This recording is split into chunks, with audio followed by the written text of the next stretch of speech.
अस्सलामुअलैकुम दोस्तों, क्रिकेट की ताज़ा तरीन अपडेट हासिल करने के लिए मेरे चैनल को सब्सक्राइब कर लें। पर्थ टेस्ट, वार्नर की सेंचुरी, पाकिस्तान के खिलाफ ऑस्ट्रेलिया की आधी टीम पवेलियन लौट गई।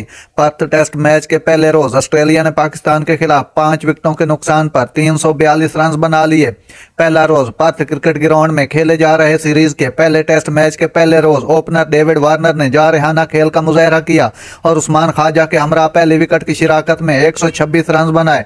तहम ख्वाजा 41 रन बनाकर पवेलियन लौटे, जबकि मार्नोस लिबोशीन 16, स्टीव स्मिथ 31 और ट्रेविस हेड 40 रन के मेहमान साबित हुए। ओपनर डेविड वार्नर 164 रन की इनिंग्स खेलकर आमिर जमाल का शिकार बने।